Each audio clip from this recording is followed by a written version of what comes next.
Hola, ¿cómo están? Nuevamente con ustedes para entregarles Física con Enrique Genio.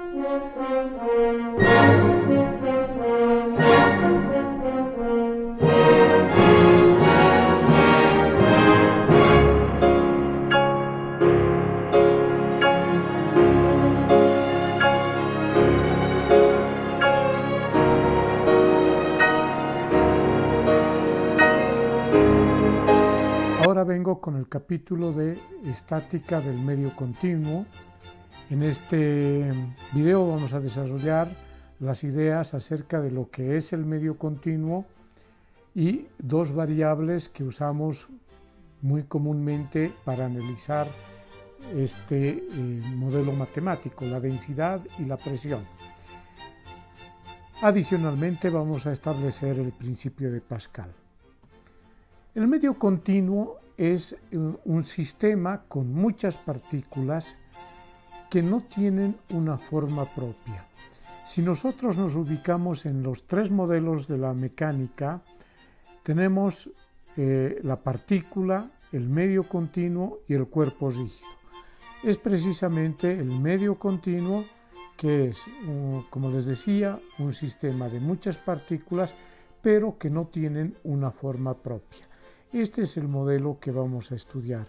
Ahora, claro, este modelo entra en los tres capítulos de la mecánica, es decir, cinemática del medio continuo, estática del medio continuo y dinámica del medio continuo.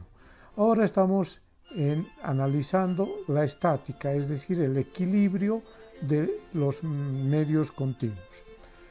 Como no tienen forma propia, los medios continuos más conocidos, más usuales, con los que vamos a trabajar en este capítulo son los líquidos y los gases.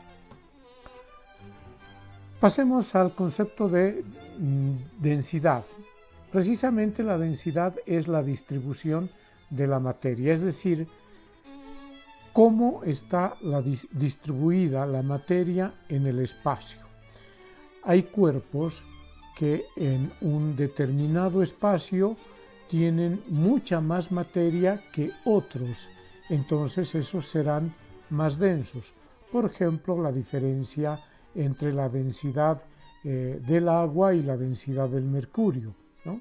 La densidad del agua es menor que la densidad del mercurio, eso nos hace presuponer que en el mismo espacio, en el mismo volumen, el agua tiene menos materia que el mercurio. El mercurio contiene más materia. ¿Y de qué materia estamos hablando en este caso de los átomos? Pues básicamente de protones, electrones y neutrones. Entonces, esa distribución que tiene la materia en el espacio es la densidad. Como es una distribución, entonces, para su formulación matemática usamos la ecuación masa dividida entre volumen, ¿no? Masa distribuida en un determinado volumen, esa es la densidad. En el sistema internacional su unidad es el kilogramo por metro cúbico, aunque es mucho más usado la unidad de gramo por centímetro cúbico. El agua es un patrón, tiene una densidad de 1 gramo por centímetro cúbico, lo que equivale a 1000 kilogramos por metro cúbico. Esto, 1 gramo por centímetro cúbico en las unidades más conocidas y 1000 kilogramos por metro cúbico en las unidades del sistema internacional.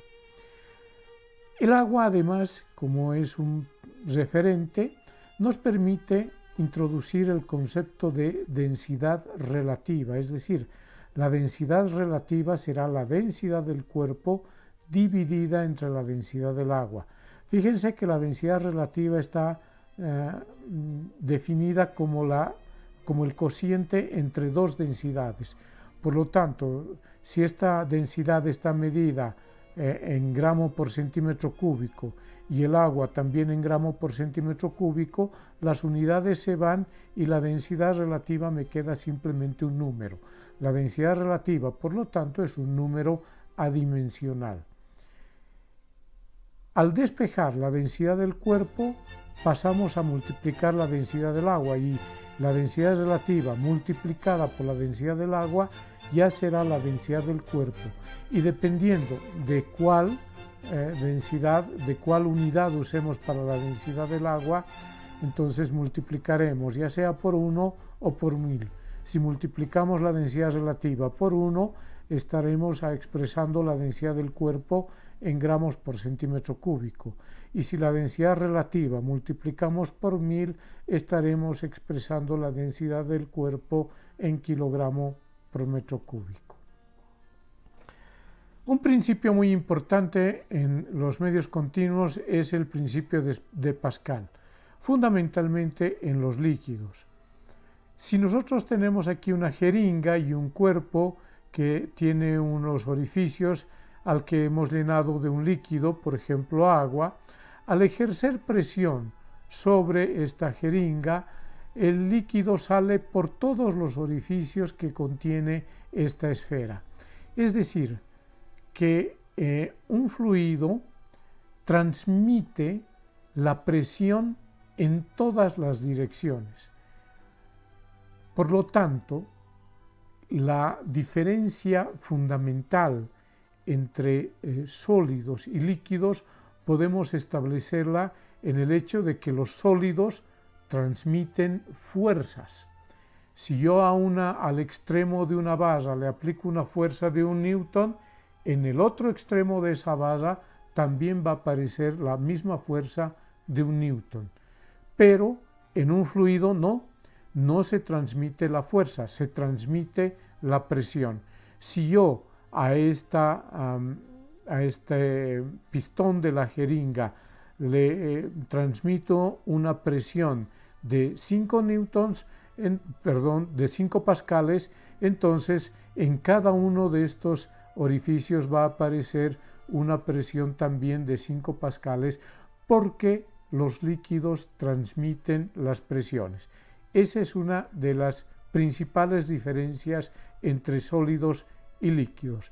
Los sólidos transmiten la fuerza y los líquidos transmiten la presión. Este es un principio que lo conocemos como principio de Pascal. Por otra parte, la presión no es una magnitud vectorial porque es la misma en todas las direcciones. Es decir, aquí la esfera, que tiene varios orificios, no solamente sale por la acción de esta presión por el orificio que está justo al frente de la presión ejercida, no, sale por todos los orificios.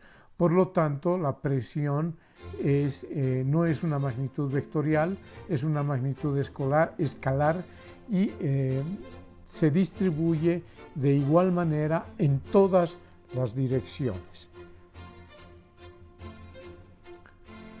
Definiremos matemáticamente la presión y también físicamente.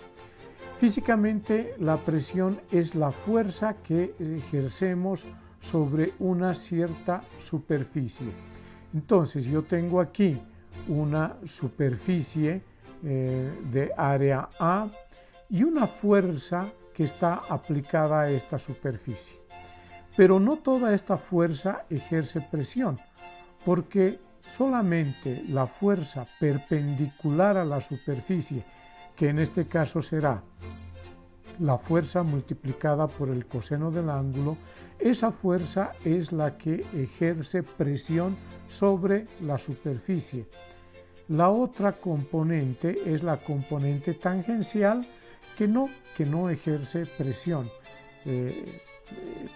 Probablemente ejerza una fuerza de roce o genere algún tipo de movimiento, pero la fuerza que ejerce presión es precisamente la fuerza perpendicular. Por lo tanto, nosotros definimos la presión como la fuerza perpendicular ejercida sobre cierta superficie. Si esta fuerza perpendicular la tenemos por una fuerza que no es precisamente perpendicular, entonces lo que hacemos es calcular esa fuerza perpendicular proyectando con la función coseno, fuerza por el coseno del ángulo sobre el área, donde este ángulo es el ángulo entre la fuerza y la normal a la superficie. La presión se mide en pascales, que como es fuerza sobre área, será Newton dividido entre metro cuadrado en el sistema internacional. Esta unidad Newton sobre metro cuadrado es precisamente lo que llamamos pascal, y esa es nuestra unidad de presión en el sistema internacional. No nos olvidemos que el Newton es kilogramo metro sobre segundo al cuadrado, y al simplificar los metros no me quedará kilogramo sobre metro segundo al cuadrado como unidades fundamentales del pascal. De una manera más rigurosa y con un toque vectorial, la presión definimos como el producto escalar entre la fuerza y el área dividida entre la magnitud del área elevada al cuadrado. Muy bien, eso sería todo por este video. Muchísimas gracias por su tiempo. Será hasta un nuevo video.